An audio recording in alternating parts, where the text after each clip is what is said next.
Hello!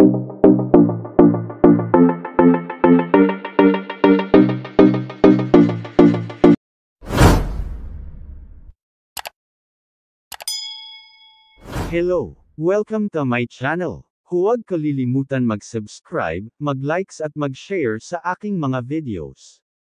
Ang pag-uusapan natin ngayon ay tungkol sa panukala ni House Representative Dan Fernandez, ayon kay Congressman Fernandez. Fernandez on Internal Affairs Service removal from PNP, they'll only conspire with each other.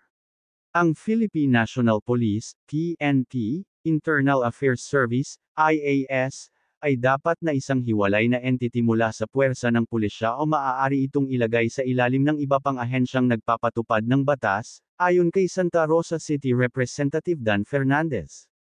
Sinabi ni Fernandez, na namumuno sa House Committee on Public Order and Safety, na maiiwasan ito ang pagtatakip ng mga pulis dahil ang IAS ang naatasang mag-imbestiga sa mga irregularidad na ginawa ng mga miyembro ng PNP. Kasi kasalukuyan po yung ating IAS, nandun po yan sa loob ng PNP. Yang IAS na yan, dapat po talaga, ilabas o kaya, dalhin sa DILG, Department of Interior and Local Government, or Department of Justice, DOJ, kasi kung yan ay patuloy na mananatili sa PNP, mag-aano lang po yan, magsasabotan, the lawmaker said in an interview over radyo. Currently, IAS is under PNP.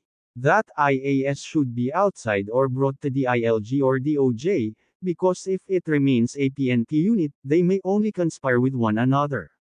Which is tama si Congressman Dan Fernandez. Pinagtatakpan ng kapwa-pulis ang kapwa nila criminal na mga pulis. Ang NAPOLCOM nga isa din yan sa walang kwentang agency ng gobyerno. Na ang kinakampihan pa nila ay kapwa nila mga criminal. Yang Internal Affairs Service na yan ng PNP ay mga tiwali yan dyan ang mga investigator. Ikaw pa na biktima ang tatakutan ng mga taga-PNP Internal Affairs Service. Meron nga dyan ang kamag-anak nila ay pinatay ng mga pulis.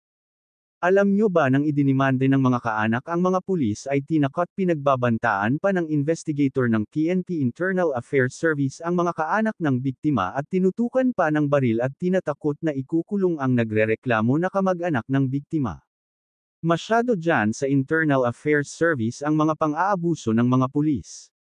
Biktima ka na, bibiktimahin ka pa ng mga investigador ng PNP Internal Affairs Service. Walang nakuhang hustisya ang mga kamag-anak ng mga biktima. Pero hindi natutulog ang Diyos. Alam nyo ba yung pumatay na mga pulis sa kamag-anak ng biktima ay nakarma na patay din sila? Ang DILG din walang kwentang departamento ng gobyerno. Yung kamag-anak ng biktima ay nagpunta rin sa DILG.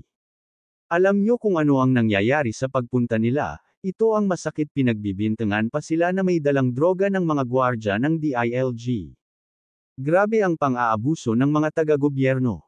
Biktima ka na, bibiktimahin ka pa. Kahit ihiwalay pa ang Internal Affairs Service ay ganun din ang mangyayari, walang hustisya ang mga biktima laban sa mga criminal na mga pulis. Kasi nalalagyan ng pera ang mga PNP Internal Affairs Service na mga investigator. Yung mga biktima ay nagpunta din sila sa Commission on Human Rights, wala rin magawa ang Commission on Human Rights. Nagpapasweldo tayo ng mga tao sa CHR na mga wala naman ginagawa. Mas mabuti pa ang magpalaki ng baboy, mapapakinabangan mo pa. Pero itong Commission on Human Rights ay nagpapalaki lang ng tiyan ng mga commissioners at employees, walang ginagawa. Ang Prosecutor's Office nga sa halip na tulungan ang mga biktima, pero ang kinakampihan pa ng mga tiwaling fiskal ay ang mga nagkasala sa batas. Ang mga fiskal, police, arbiter, NAPOLCOM, PNP Internal Affairs Service, at lahat ng sangay ng gobyerno ay sila ang bumabaluktot sa ating mga batas. Nalalagyan kasi sila ng pera ng mga violators of the law. Kaya kahit sino pa ang mamuno sa ating bansa ay hindi na yan magbabago pa. Kawawa tayo lagi na mga biktima. Mga kurap kasi ang mga yan, palibhas sa hindi sila ang biktima, kaya mabilis nila idinidismiss agad ang kaso kapalit ng perang ibinibigay sa mga tiwaling taga-ombudsman, fiscal, NAPOLCOM, labor arbiter, Internal Affairs Service, at ibang sangay ng gobyerno. Kayong mga biktima, huwag kayong mag-alala, may karma sa mga taong hindi gumagawa ng tama. Hanggang dito na lang ang video na ito. Thank you for watching.